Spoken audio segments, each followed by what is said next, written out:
Welcome. Having been covered solar angles and radiation fundamentals, now let us turn our attention to revision of basics of thermodynamics and heat transfer. And then our unit number 5 will be performance analysis and design of solar water heating system. Now our current focus is on revision of basics of thermodynamics and heat transfer. Let us come to revision of basics of heat transfer. In this unit, we are going to learn revision of basics of heat transfer in this conduction, then convection and radiation. Now the obvious question many times student come across is, what is the difference between thermodynamics and heat transfer? So thermodynamics deals with systems in equilibrium. There is a thermal equilibrium, then there is a system, other types of chemical equilibrium, and then there is a dynamic equilibrium. So thermodynamic system, basically they deal with the systems in equilibrium, in which there will not be any change further in that system. It may be used to predict the amount of energy required to change a system from one equilibrium state to another equilibrium state. So thermodynamics may not be used to predict how fast a change will take place, since the system is not in equilibrium during the process. Heat transfer establishes the energy transfer rates.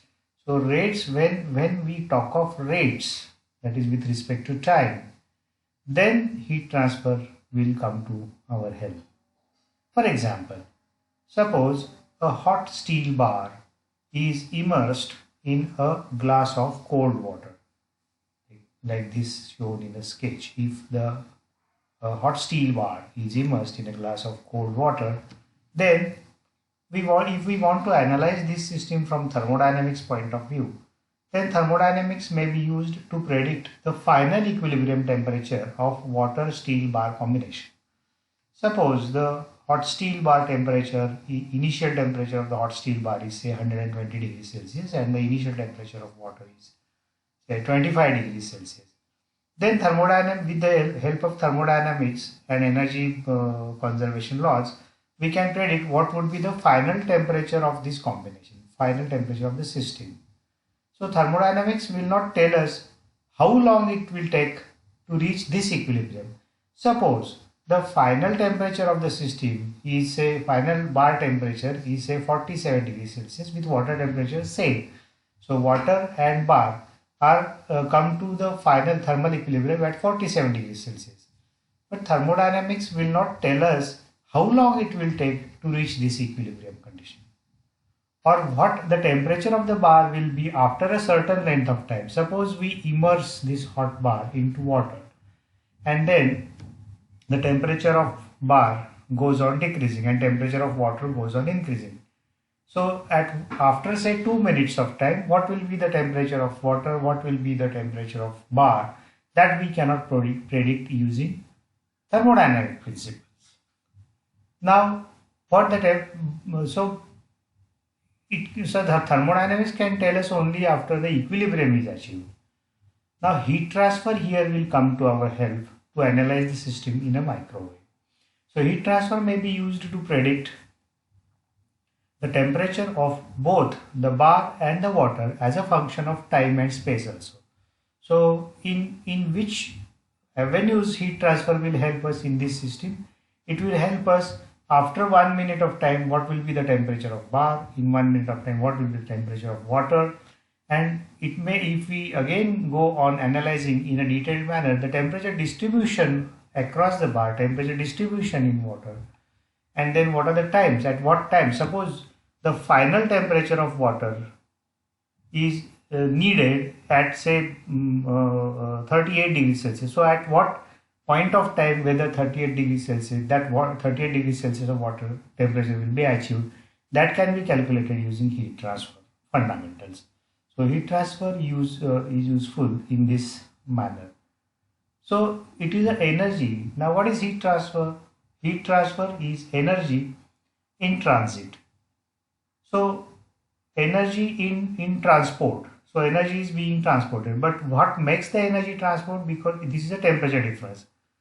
So temperature is a potential degree of hotness. So heat transfer is energy in transit due to temperature difference.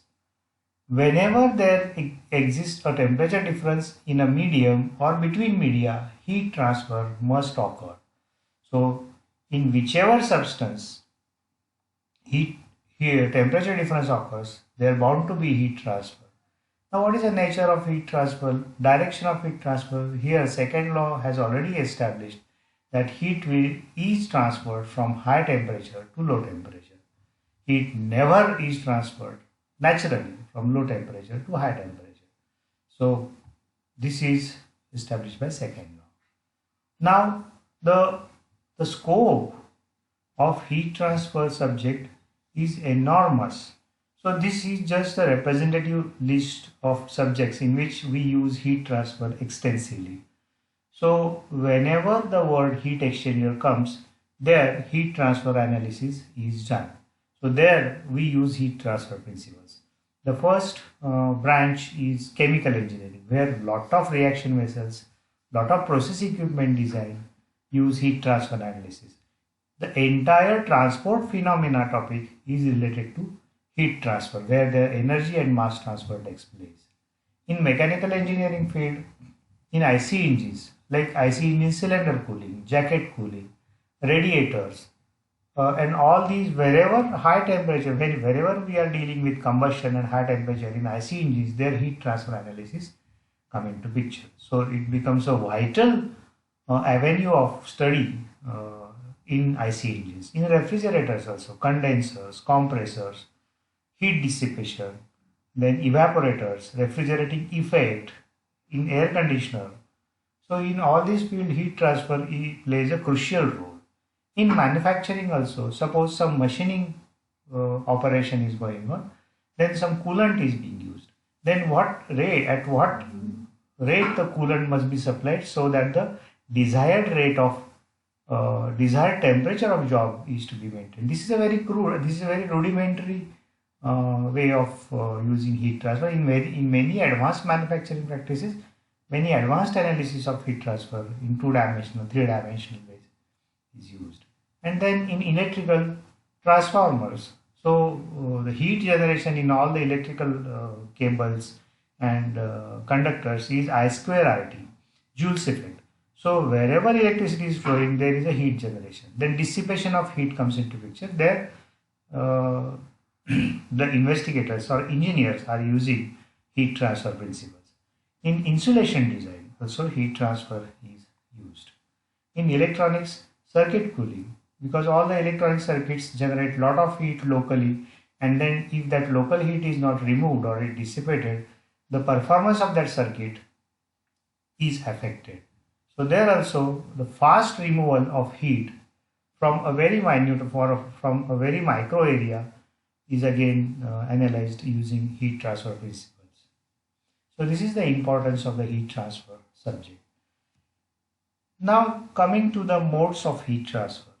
Heat is transferred in 3 modes.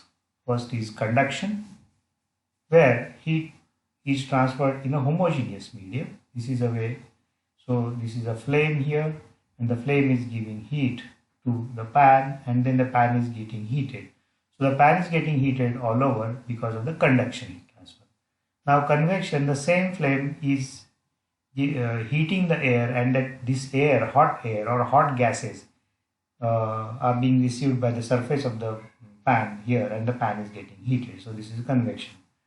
In a radiation manner, so the flame is giving heat to the pan, and the pan becomes hot, and if you just hold the hand near the pan, you will feel the heat. That is a radiating heat. So conduction, convection and radiation, these are the 3 modes of heat transfer. In a very crude manner, with an example, these modes are explained here. We can imagine a classroom here. okay, where a teacher or an examiner is taking examination. The students are sitting in this fashion, and the examiner wishes to distribute the papers to all the students in the class. So this is the example. Now the first way, in first mode, how the examiner will distribute the paper? So the examiner can deliver the paper to each student by going to his place personally. So the examiner will go to this student, deliver the paper. He will go to this student, deliver the paper. He will go to each and every student and deliver the paper. Like this, all the papers are delivered. Means all the heat is delivered to the entire class. This you can see as a conduction mode of heat transfer, where free electrons are delivering heat. High energy electrons are delivering heat till the end of the object, till the end of the you can say the rod or the any material, you can say. So this can crudely be seen. It cannot be a very precise example of conduction, but this you can see as a crude example of conduction. Now in a second way, how he can distribute the paper? He will divide the bunch in two. He will give half a bunch to this student and another half a bunch to this student, and ask the student to take a paper for himself and then pass the remaining bunch to here. So like this student will take his paper and then pass the bunch. Like this, all the papers will be distributed. The last student will get a single paper. So similarly, the students will carry the paper till the last. So this is the second way of distributing the paper. So here you can say, you can imagine here, this is how the convection mode of heat transfer works, where molecules, the students here are molecules. Each molecule is carrying, each molecule is helping to carry the energy till the last end. So this is the convection mode of heat transfer. In third mode of distribution of papers, the examiner can stand here and he can just hurl the paper in the direction of the student so that it reaches here. So he can just whirl the papers towards the students in the here it should be the whirl, hurling the papers. So he will hurl the papers towards the students in the classroom without bothering to ensure everyone gets the paper. So this is a radiation. So he is radiating the energy. Whoever are coming in the contact, they are whoever receive the paper, they get the papers here. So in this mode of distribution of paper, each student is not ensured that he will get the paper. But this is a crude way of explaining the radiation. This is how the radiation mode of heat transfer will work. So for the beginners, these examples are given. Now another practical example is we have all seen the hand pans which are used in a kitchen. Now why the handles of the pan is of plastic? So you can see here the pan here, okay, which is kept on a gas oven, and then it becomes hot, and then we can cook the food here, and it has a handle here. Now why this is of metallic coated handle, and this is a metallic surface. This is also a metallic handle, but here it is covered with a plastic, non-metal, or you can say insulator. Why it is covered? Because conduction happens. Whenever this pan becomes hot, heat is transferred towards the handle by conduction. And then if you provide this handle of metal, then the conduction will be fast. You cannot hold this handle. So in that case, you have to keep this handle as an insulator. So conduction is a transfer of energy from more energetic particles to less energetic particles in a substance. So conduction mode happens in a single substance only. Conduction mode doesn't happen. Suppose, for example, this is say a copper rod. This is a copper rod. This copper rod is heated from its one end by a candle, you can say. Now when you hold the candle at this end starts heating, and slowly after some time, immediately you will not feel heat here. So you can hold this end here, and then after some time you will start feeling the heat at this end. Now here the free electrons, they become more energetic, and then they start traveling towards the region of less activity, and then they deliver the energy here, and then this becomes a hotter region. Okay, so conduction doesn't happen across the other.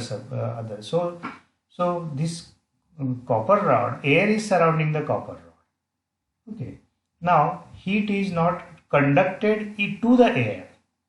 Heat is conducted in the rod only. So conduction mode of heat transfer takes place during in the material only. So in the homogeneous material only. So which law governs the conduction, the phenomena of conduction? The phenomena of conduction can mathematically be described as with the help of Fourier's law. Fourier's law of conduction, it says that the rate of heat transfer, which is expressed in watt.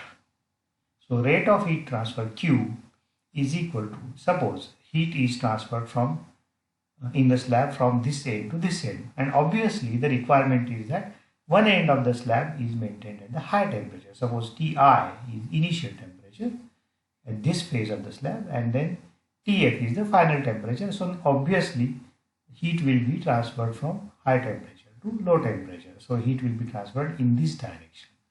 Now in this example, how to estimate the rate of heat transfer? The rate of heat transfer can be estimated using this Fourier's law. That is, Q is equal to minus K.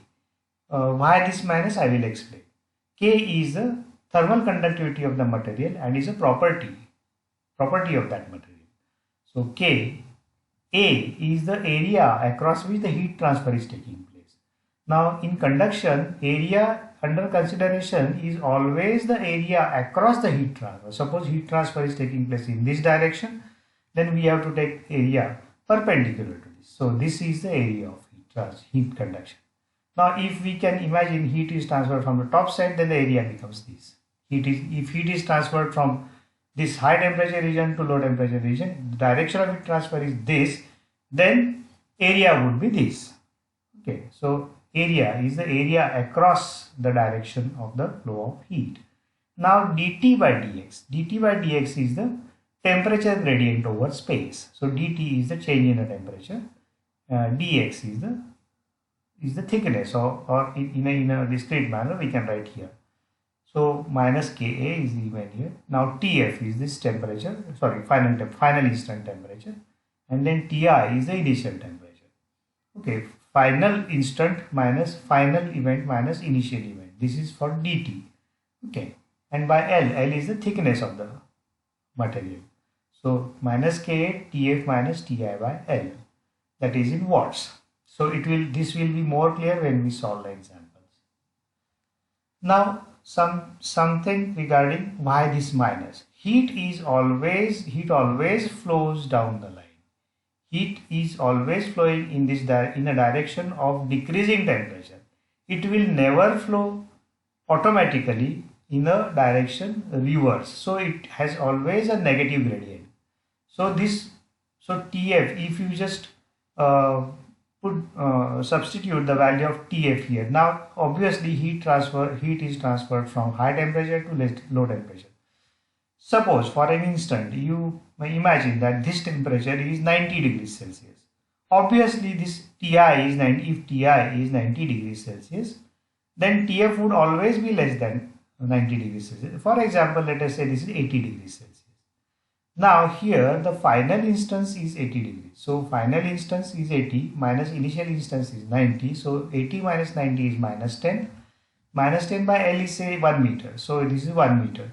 K and A is also, for example, for just time being, imagine this to be 1. So this comes out to be 80 minus 90, that is minus 10. So in absence of this negative sign, this answer comes out to be Q is equal to minus 10 watt. So, but it is not possible. It doesn't have any meaning.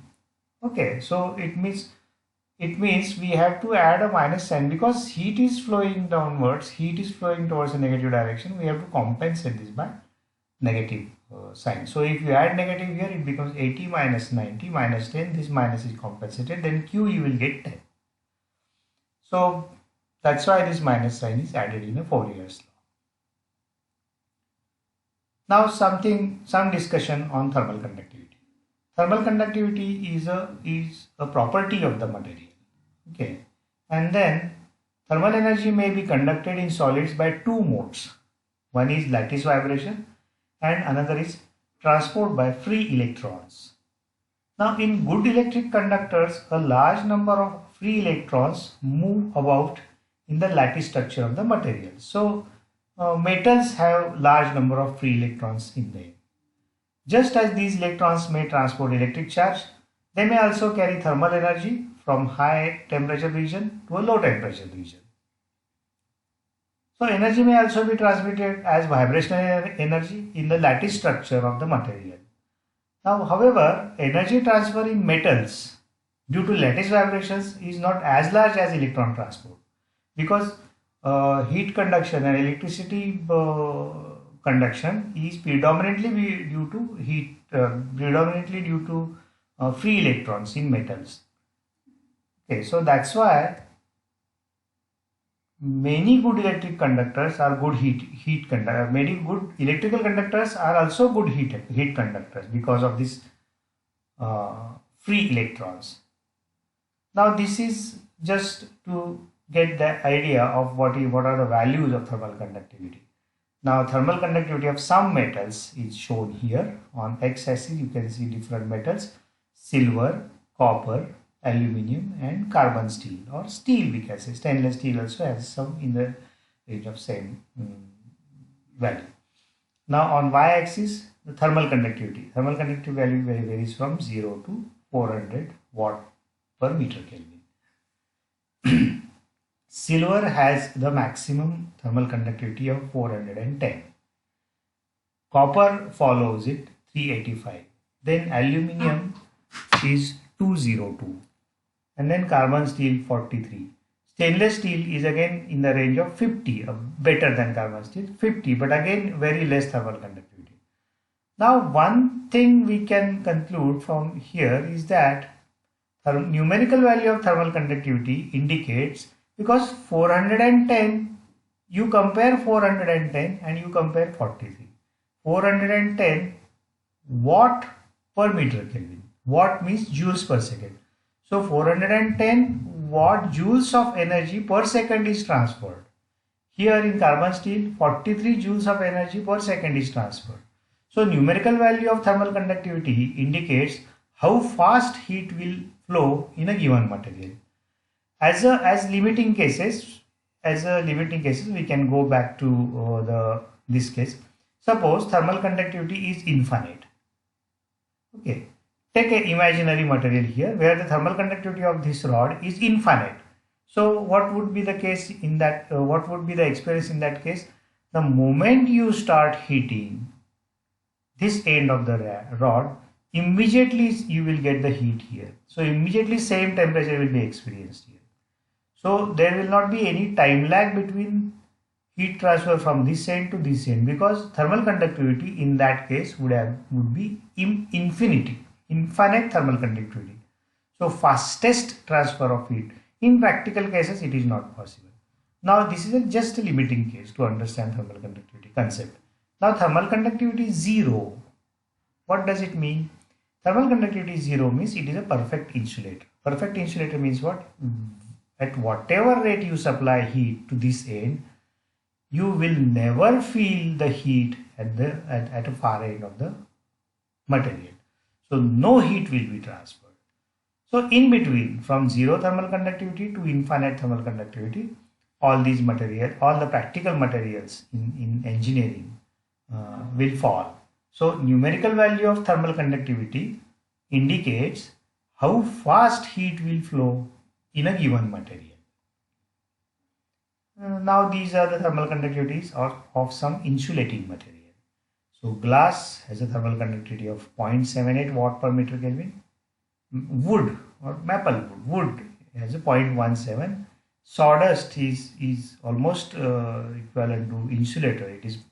The thermal conductivity is 0.059, and thermal conductivity of glass wool or fiberglass, you can say, is 0.038 watt per meter Kelvin. It is a good insulator. It is used as a good insulator. Now conduction in composite slabs. Suppose material 1, material 2, material 3 and material 4, they are all stuck together and they are installed together, maybe in a wall. Then how to calculate, how to estimate the transfer of heat across these slabs? Now here we are taking area, heat is transferred in this direction, so area would under consideration would be this A. So this area would, let us assume for the timing that area is common, same area across which the heat is being transferred. Now materials are having thermal conductivity. First material is having K1 thermal conductivity, second is K2, third K3, K4. So 4 materials, 4 slabs. Slabs of 4 material have thermal conductivity K1, K2, K3, K4. Similarly, they have the thickness L1, L2, L3 and L4. Now the temperature gradient which exists across the entire composite slab is starting from T1, then the temperature decreases here, T2, T3, T4 and then T5, and the heat is transferred here. So the temperature here is less. Now if you apply Fourier's law of conduction to each case, for example, for slab number 1, if you apply Fourier's law of conduction, it is minus K1A, T2 minus T1, final instant minus initial instant, T2 minus T1 by L1. Okay. So like this for all the materials, and rate of heat transfer will be the same.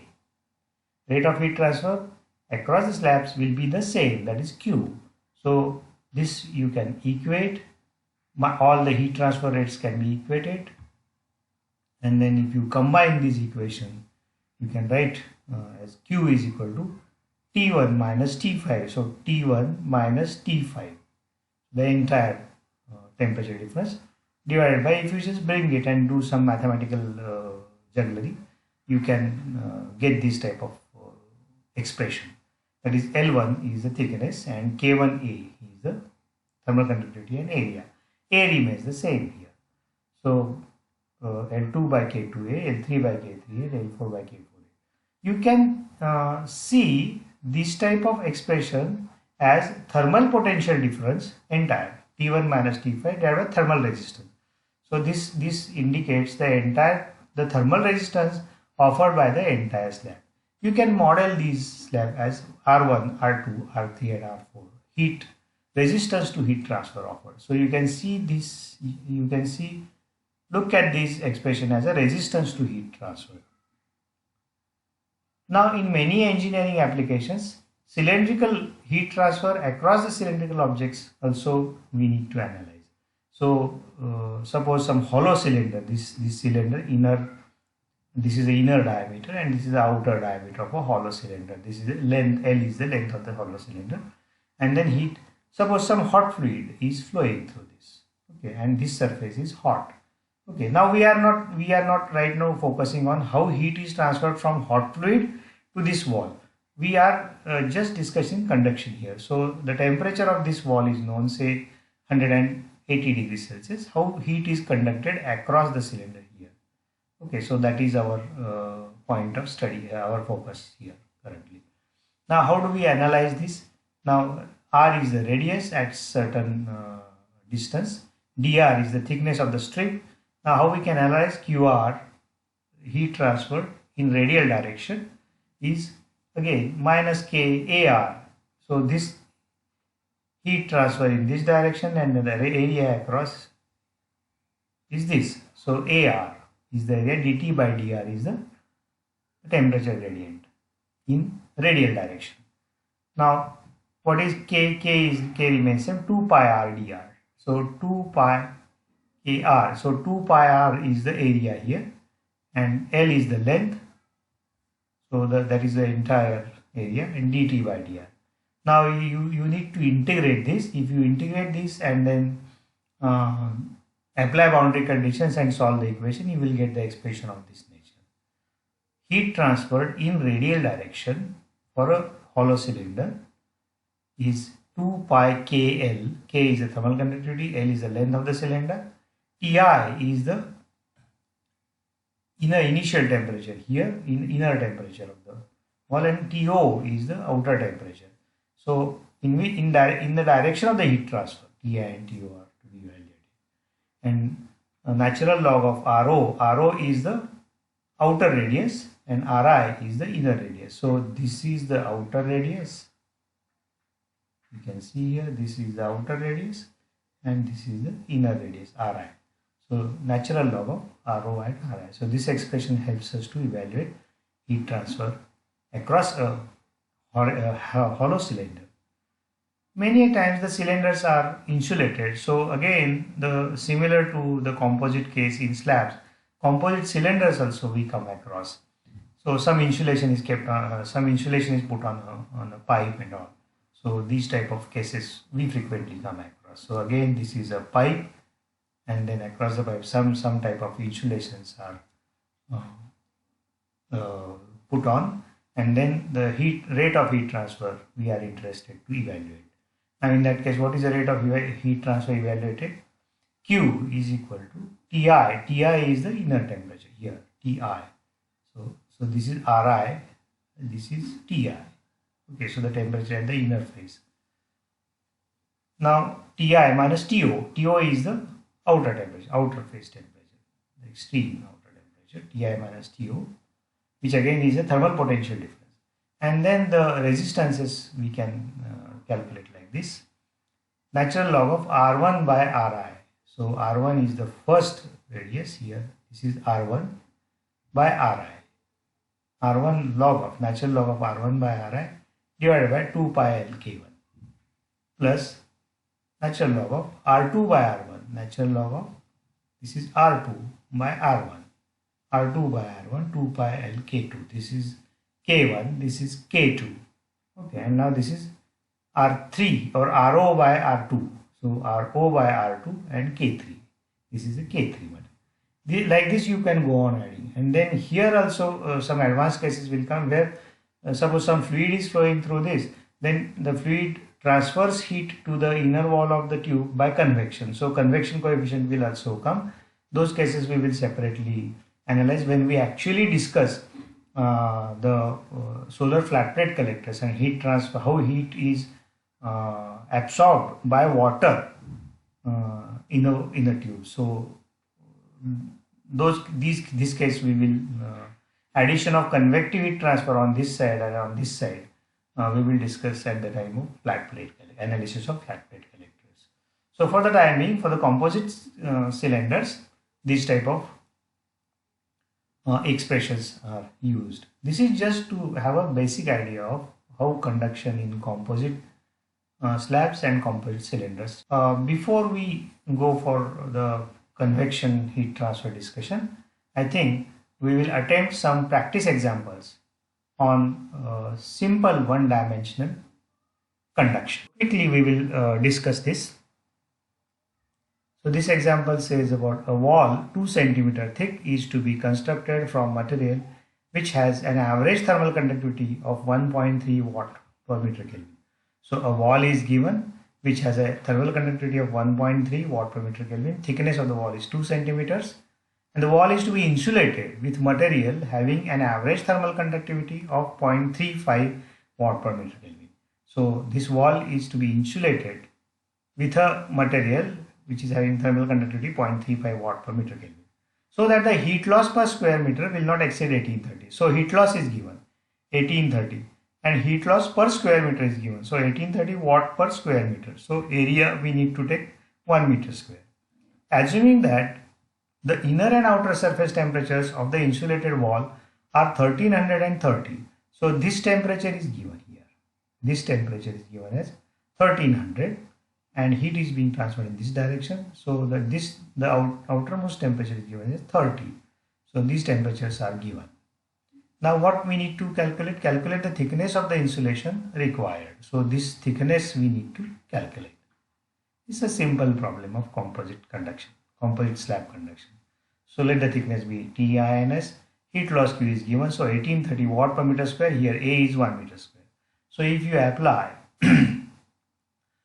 Fourier's law of conduction here, minus Ka T2 minus T1 by T. So here this is T2, this is T1. So T2 is not known. T1 is known as 1300. So if you substitute the values here, 1800 Q which is given, is equal to minus 1.3. This is the thermal conductivity given, into area is 1. T2 minus 1300 by 0.02 is the thickness. 0.02 is the 2 centimeter thickness converted into meter. You have to be very careful with the uniformity of units. So with this you can find out the unknown value of T2. So with this the T2 value comes up to be 1272 degrees Celsius. Now if you substitute the value of 1272, because now we will apply Fourier's law to this insulation surface. So applying Fourier's law to that insulating surface. So the Fourier's law is like this again. Q is equal to minus K. Now this is thermal conductivity of insulating material, area. Now 30 is this temperature given. 30 is final temperature. 30 minus T2. So 30 minus T2. T2 we have already calculated. The only unknown is T-INS. If you evaluate this T-INS, it comes out to be 24.15 centimeter. So these are just simple, very simple examples. In another case of composite slab, a composite wall is formed of 2.5 centimeter copper plate. So copper plate of 2.5 centimeters is given, and then an asbestos layer of 5 centimeters is given, and then fiberglass. So 3 layers: copper, asbestos and fiberglass. 3 layers are given, and the wall is subjected to an overall temperature difference of 560 degrees Celsius. So overall temperature difference is given, like this temperature minus this temperature. You can say this phase is 1 and this phase is 4. So T1 minus T4 is given as 560 degrees Celsius. Now we have to calculate the heat flow per unit area. Again, area is 1 meter square. Per unit area through the composite structure. This is again a very simple problem. Data is given 1 meter square. T1 minus entire T1 minus T4 is given. Now L1 is given as 2.5, and then K1 is given. These values are K1 386. These have been read from the data. Now L2 is given. K2 value is 0.166. K1 is the thermal conductivity of copper. K2 thermal conductivity of asbestos, and then third thermal conductivity of fiberglass. So if you substitute the values here, you will get the value of Q to be 419 mole per meter square. So these you can always try and cross-verify the answers. Now this is the third and final example of composite cylinder. Now this is the steel pipe with 5 centimeter OD. So this is a steel pipe with 5 centimeter OD is given, which is covered with 6.4 mm of asbestos insulation. So this pipe is covered with the asbestos insulation here. So this is the asbestos insulation here. And then fiberglass. So asbestos as well as fiberglass. So this red is a fiberglass insulation. Fiberglass K is given. Asbestos insulation K1 is given. K2 is given. Thermal conductivity is given. Thickness is also given. So you can calculate what we need to evaluate here. Calculate the interface temperature between the asbestos and fiberglass. So this is the asbestos and this is fiberglass. So this temperature, this interface temperature we need to evaluate.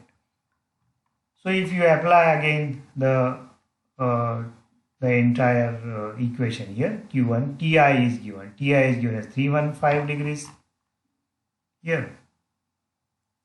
So the pipe wall temperature is 315 degrees Celsius. So pipe wall is given as 315 degrees Celsius, and the outside insulation temperature is 38 degrees Celsius. So outside temperature is 38 given. So Ti minus To, entire temperature is given. So you can substitute all the values here and get Q by L. Now here L, the value of L is not known, so we can assume the value of L to be 1 meter. So this is 128 watt per meter. So heat dissipation or heat transfer in a radial direction, in this case, is 128 watt per meter. Now heat transfer rate remains identical across all the composite sections. Now Q by L we will apply to the fiberglass and asbestos where the outer temperature is known. So if you apply separately Fourier's law here, 128 will remain same. So if you substitute all the values, you will get the value of T1, that is this interface, to be 286 degrees Celsius. How you will verify that your answer is correct? This temperature is 315, this temperature is 38 degrees Celsius. So this interface temperature has to be on a higher side between 315 and 15. So we are getting 286 degrees Celsius. So these examples, I think, will give you an idea about the conduction phenomena. We will again come back to the thing. Convection we will discuss after a break. Thank you.